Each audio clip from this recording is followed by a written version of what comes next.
I'm Jessie Music with the LifeWise Company, and today I am going to talk about how I power up positivity in my life with the hope that you can bring more joy and happiness to your life as well. So, how are you so happy all the time?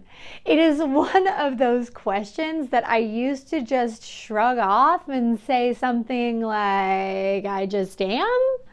And the truth is that I'm actually not.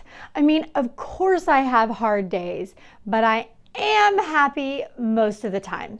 When I sat down to think about why, I realized that there are things that I practice in my daily life, most of which I have been doing for 20 to 30 years, that create positivity.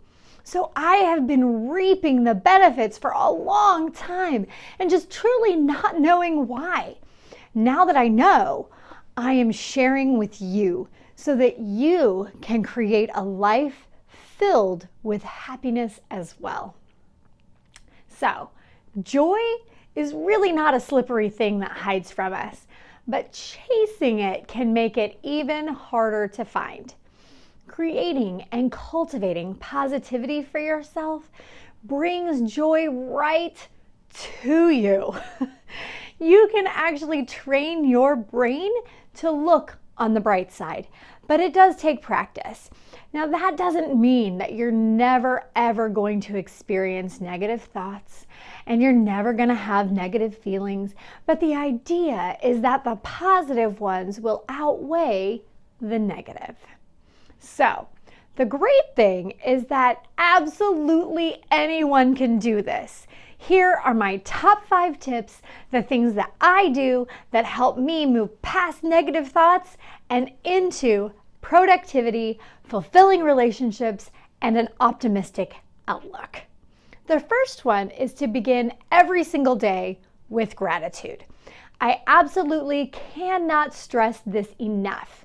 When you begin your day with gratitude, you create positivity from the beginning. For example, the first 10 seconds of my morning look like this.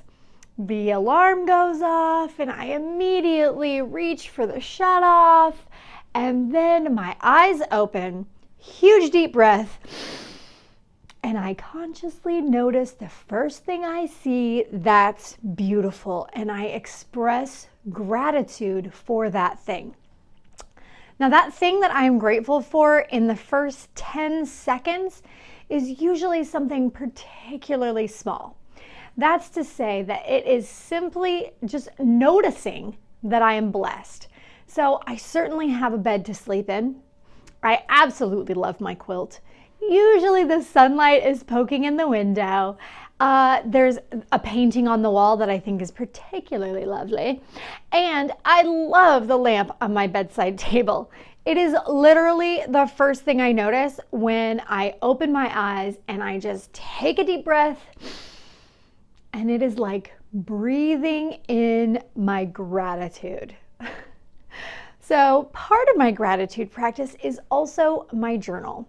In addition to that initial gratitude breath, I keep a journal. Each day I list 3 things that I am grateful for. Now, those things are things that happened to me in the last 24 hours. That journal is part of my morning routine, and I am religious about it. There are a couple things to keep in mind in order to make a gratitude journaling practice the most effective for promoting positivity in your life. First, be genuine. You cannot just sit down and go through the motions and expect to get any benefits. Second, limit yourself to the last 24 hours to be sure that you are actively looking for good things daily and to stop yourself from just filling your journal with cliches, right? You want to actively be thinking about this. Also, you want to limit the number of things that you write about on a given day. While it is very tempting to just pop off a list of 10 things, it is far more effective to think through fewer items and truly appreciate each one. Okay? So my second tip for positivity is to set a positivity intention. This is something that I do before I get my day started. I set my positivity intention for the day. That is declaring how you want to show up in the world. This is the moment that you get to decide that life is not happening to you. You are not a bystander in your life. You're not just reacting to whatever comes your way.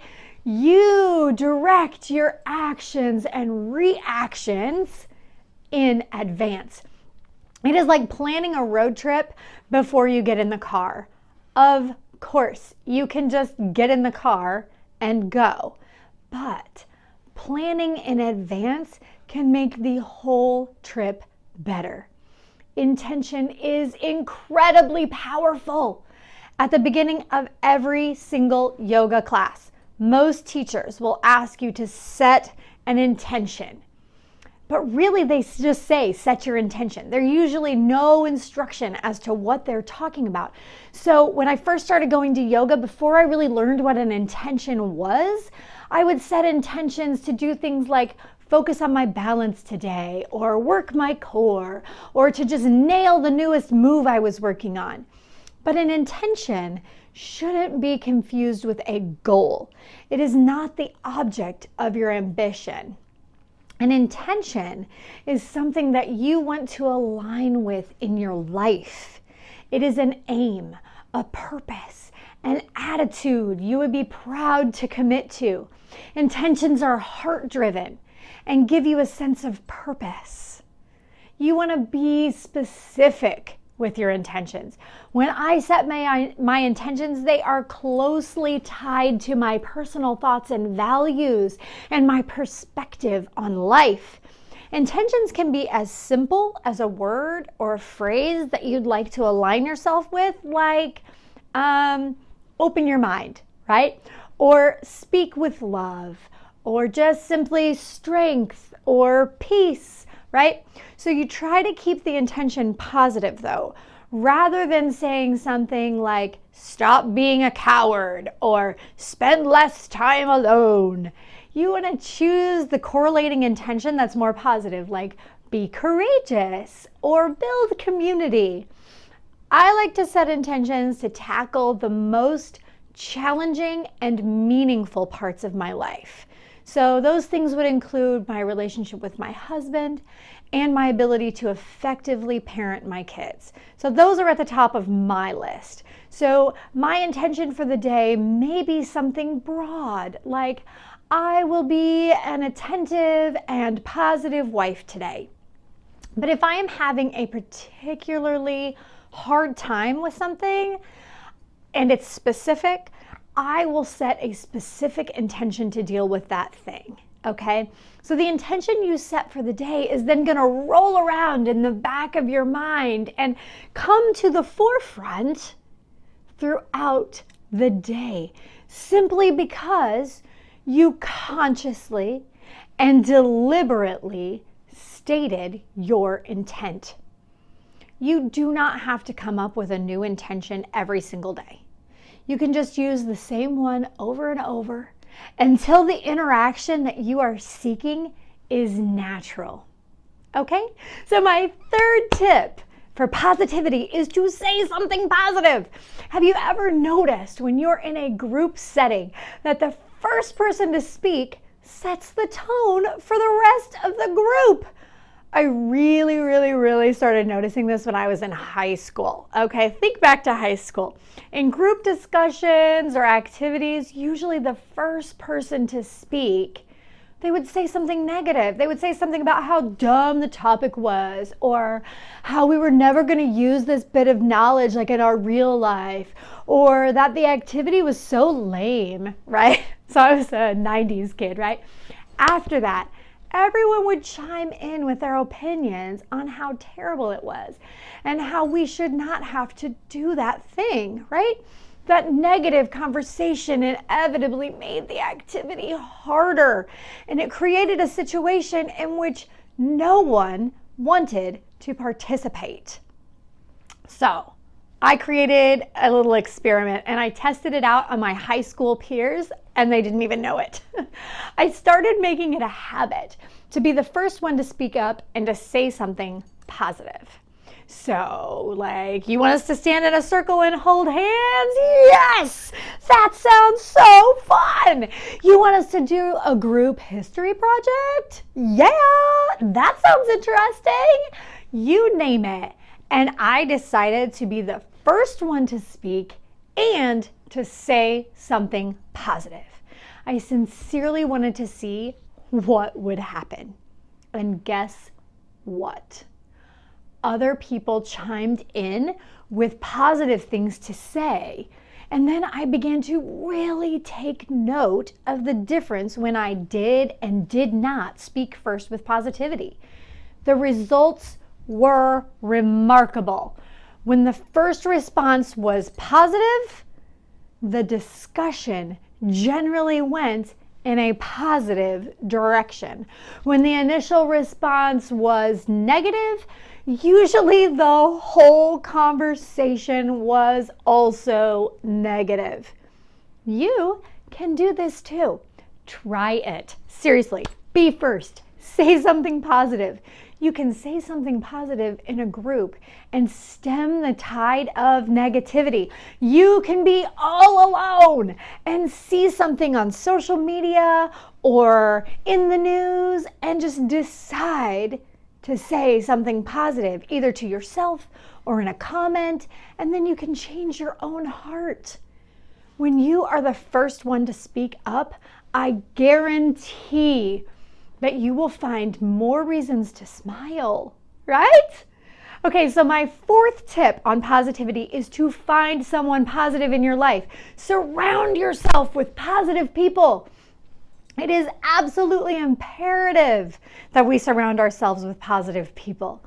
Jim Rohn introduced the world to the idea that when we become like the people that we are around, so the people you're around the most, those are the people you become like, right? Okay, and it's so true. Our friends and family members are constantly in a feedback loop with us. For example, so when you wake up in the morning, you go in the kitchen and you say good morning to someone in your household that's in there, and we're met with a grumble and I don't want to be awake yet and a dismissive gesture. Our reaction is immediately negative, right? On the flip side, when we say good morning to someone and we are met with a smile, we generally react positively. Then the entire conversation is set to a positive tone, right? So that feedback loop is constantly happening. Some of the biggest obstacles to positivity come in the form of toxic people. So I have this acquaintance who is notoriously negative. She has a woe is me attitude that just colors all her interactions and in fact her whole life.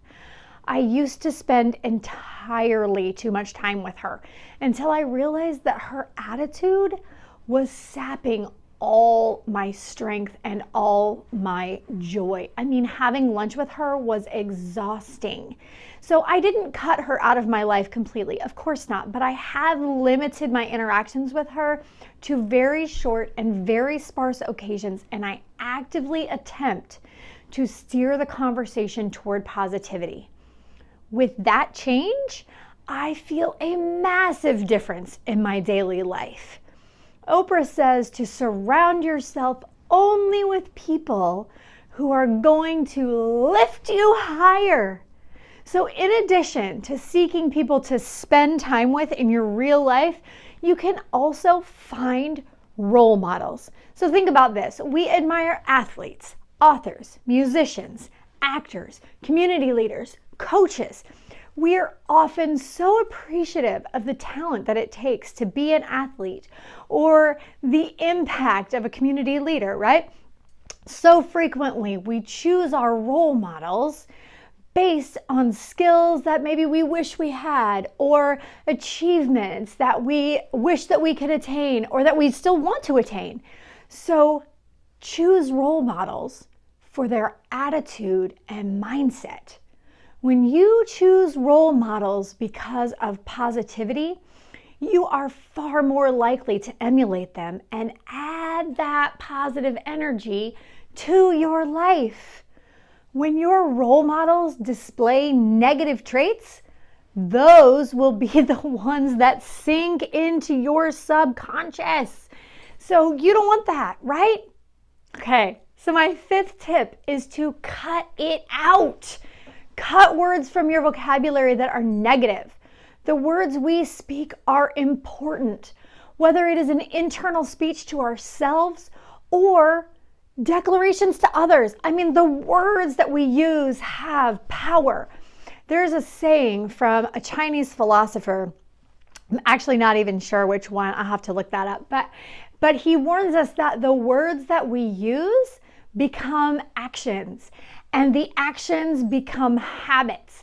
Essentially, what we say is what we create in our lives. When I was little, my mom used to stop me, and if I ever said like I hated something, she would always stop me and say, hate is a very strong word. We don't hate anything.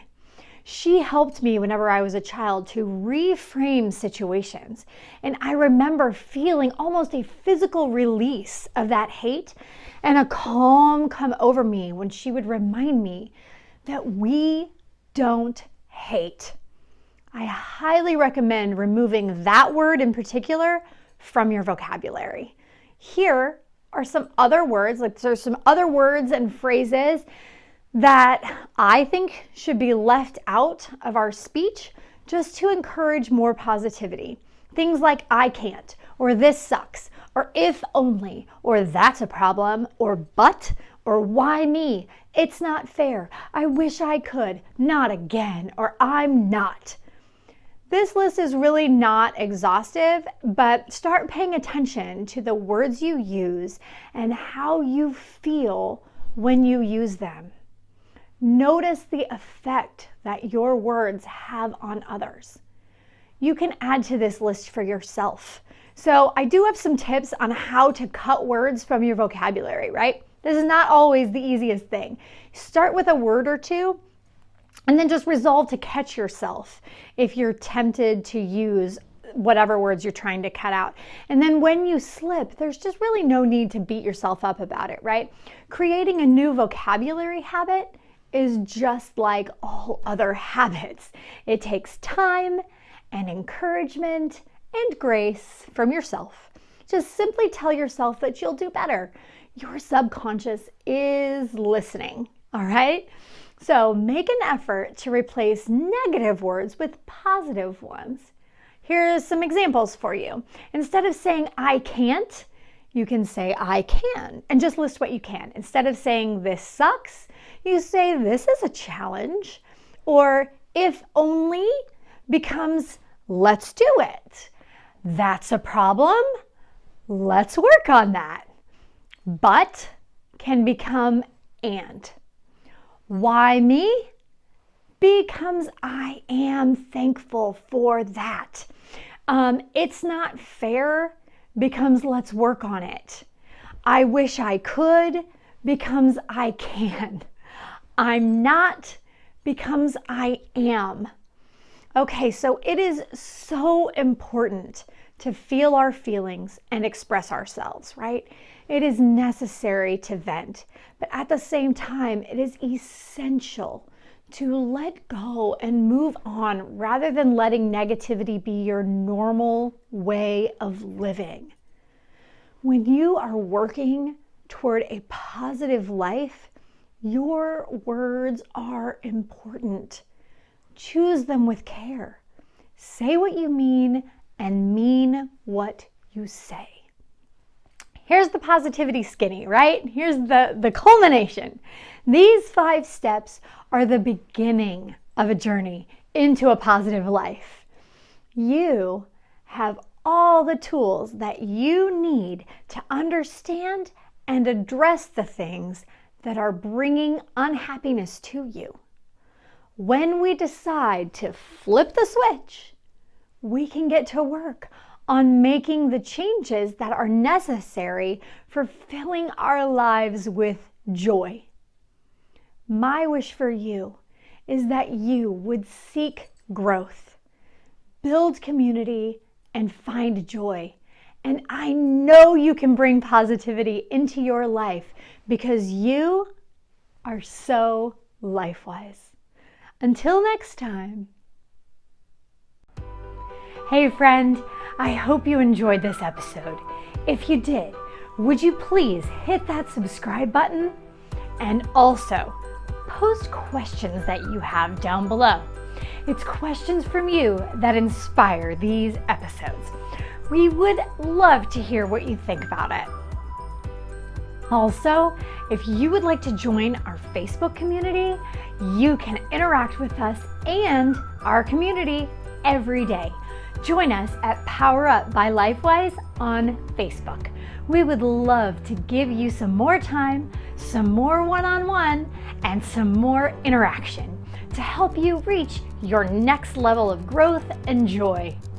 Until next time, hit that like button, but please subscribe so every time we post a new video, you get a notification. Share this video with anybody who could be inspired by it today. And thanks one more time for being part of our community.